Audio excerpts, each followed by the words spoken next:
What's up everyone, Colt Capperrune here. Thank you so much for stopping by for yet another video.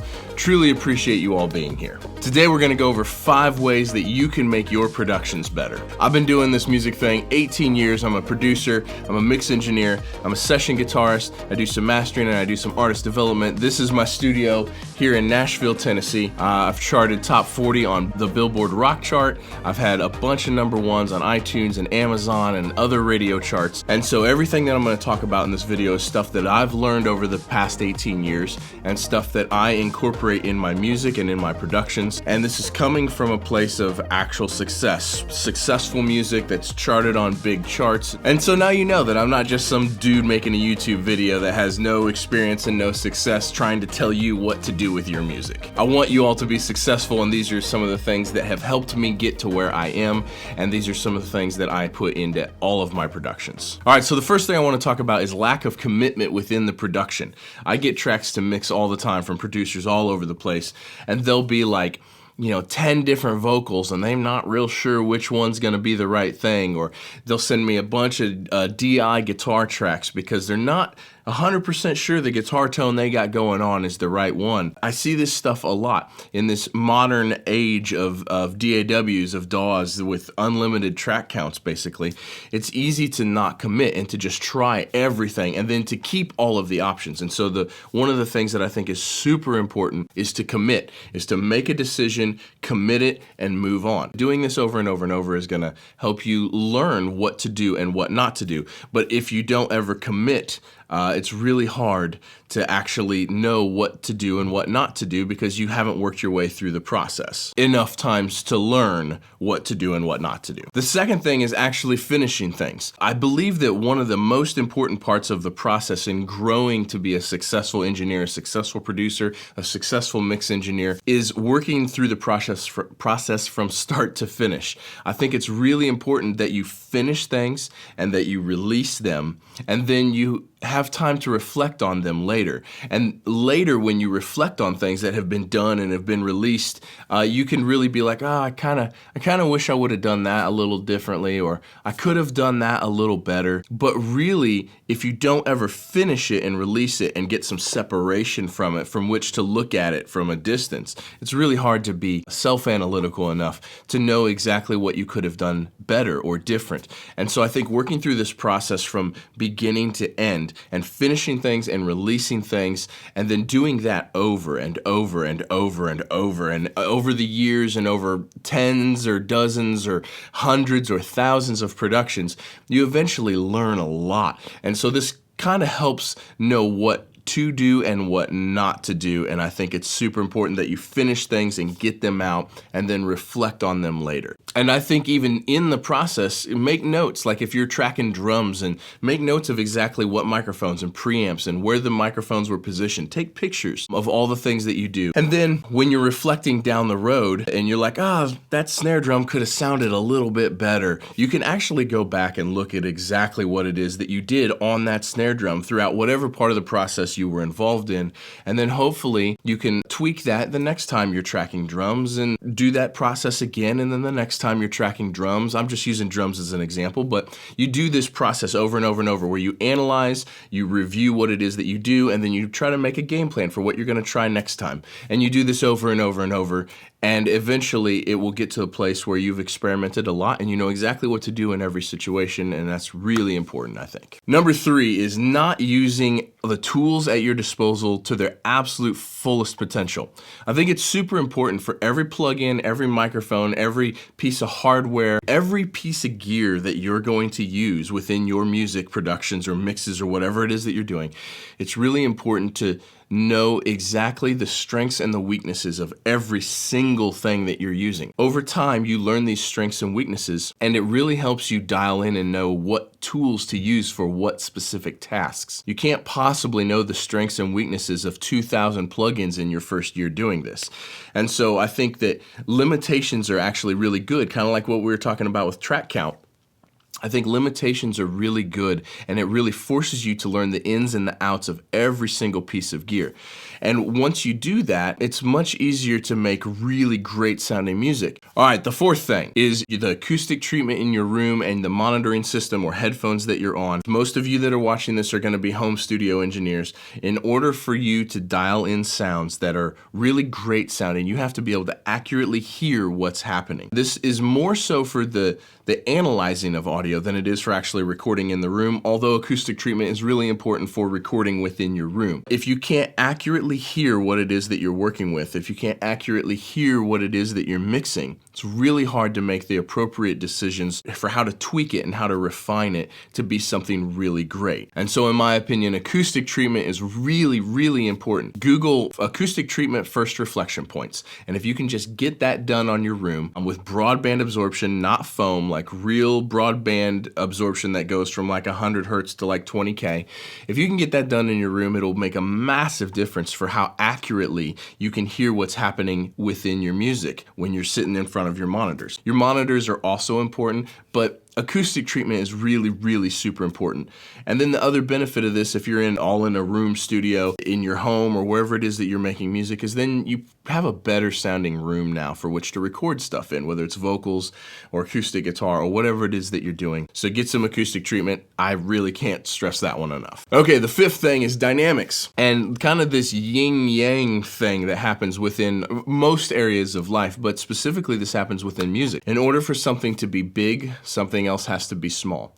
In order for something to be loud, something else has to be quiet. In order for something to sound close, something else must sound far. In order for something to be thick, something else must be thin. Within your productions and within your mixes, everything is a perspective issue. So you can't have a loud sounding production without something within it being soft. And you can't have something be nice and crisp and in your face without something else being not crisp and far away from you. And so it's all about the perspective of this. Just like right now, same with your eyes. Your eyes work the same way. I'm nice and crisp and in focus, and this background is out of focus. Now, I wouldn't look this crisp and this in focus if this background was also equally as in focus. And so these yin and yang things, how this works together is across most areas of life, but it's very important within music. So one of the things that I see a lot of beginners or amateurs or people in their earlier stages in their career getting wrong is they want everything to be loud and they want everything to be powerful, and that's awesome. I like loud music too. I like loud masters too. But it is not loud if something else isn't quiet for which to perceive the loudness. And so that's really important that you be conscious of, if you want something to be very close, something else has to be very far. I get asked all the time how I get my vocals so close and so present and so in my face and still have effects on them, still have reverb and delay on them. And one of the things that allows me to do that, one is compression. I compress the snot out of my vocals. The second thing is that I am very conscious about other elements in the mix being much further away, and you can do this with EQ and with reverb to push things further away from you in the mix, and that enhances the perception that this other thing is very, very close and very like right in front of your face. Try to incorporate that into your mixes and it will make for much more dynamic music, which will be much more impressive sounding. I had 5 tips, but screw it.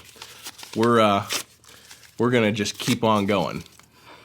So the next thing I want to talk about is how our brain can focus on things. Our brains typically can only focus on 3 things simultaneously. Now, I incorporate a lot of this principle into my productions. To me, in most of the music that I work on, which is, I work on pop and country and rock and metal and all the subgenres in between and all the blending genres in between. My purpose for all the music that I work on is for it to be successful and for it to be on radio and be successful on radio. Even though FM radio is kind of less of a thing, the same principles still apply in terms of holding people's attention. So one of the things that I do is I try to make sure that there's a lead element happening most of the time and a rhythmic element happening most of the time, and then there can be a fill element happening most of the time. And if there's more happening than that at one moment, I need to have it in the background and not be a focal point in my productions. And so a lot of times what this looks like is the vocal and the drums or the percussion and the chord changes. And so those are kind of the three things that I place most of the focus on when I'm producing or when I'm mixing. And then all the other stuff that's happening, because I mean, I regularly work on stuff that's well over 100 tracks, but all the rest of the stuff is filler. It's to create a vibe or an ambience within the music. And so then when the vocals aren't happening, there's usually a lead element. It could be a synth, it could be a guitar, it could, depending on the genre or whatever, it could be just percussion. But I'm always conscious of where is my ear being drawn within the music, and making sure that the ear always has something to listen to, so that way you never get bored. And this helps keep people engaged and helps keep people from skipping to the next song. If you ever look up like the Spotify skip rates, it's crazy. Something like 25% of people skip within the first 5 seconds, and like 38% of people skip within the first 10 seconds. And I think it was like 55%, something like that. They don't make it through the entire song. And so kind of the point with pulling people in and engaging people is making sure that you can hold their attention and always giving the ear something to listen to, something to focus on. At every point throughout the music is really important. If there's this extra breakdown, if there's this extra section that doesn't really serve any purpose, well, that's when your audience is going to hit next. That's when they're going to skip. It's something to pay attention to. Always try to identify what the thing is that's going to pull your ear in every section of the song, and then work on enhancing that and making sure other things aren't clouding that necessarily, and that one thing, the one thing that's pulling your attention, or the three things that's pulling your attention, is very clear and not being muddied up by other things within the song. So the next thing is gear. Now, gear is the very last thing I'm going to talk about for a specific reason, because I do actually believe that the gear is the least important part.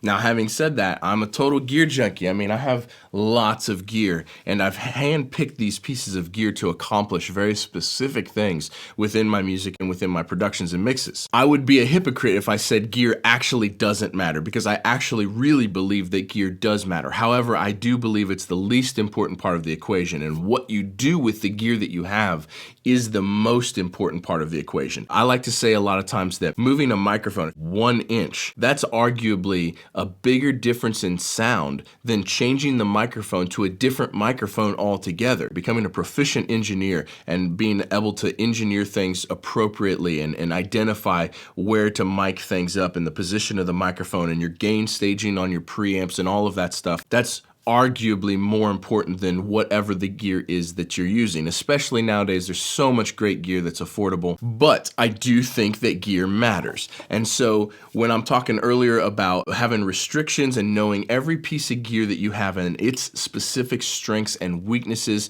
one of the things that I think is important is that over time, as you get through this and get further into this, you start identifying the weaknesses that all of your pieces of gear have. And out of your whole system of everything that you do, you can usually identify the thing that you struggle with the most. Sometimes that thing that you struggle with the most can be solved with the right piece of gear. And so being able to identify where your weakest link is within your entire workflow, and then choose the piece of gear, the next piece of gear that you buy, solves that problem for you. I think that's really important, and that's what I've done. Every single purchase that I've ever made in my past 18 years, I've always zoomed out and looked at my whole thing, my whole process, and what is the weakest link of all the things that I have? What do I struggle with the most? And is there a piece of gear that can solve that for me? And then that piece of gear becomes my next purchase. Just because it's your biggest weakness doesn't necessarily mean a piece of gear is going to fix it. It could be a skill thing. It could be a technique thing.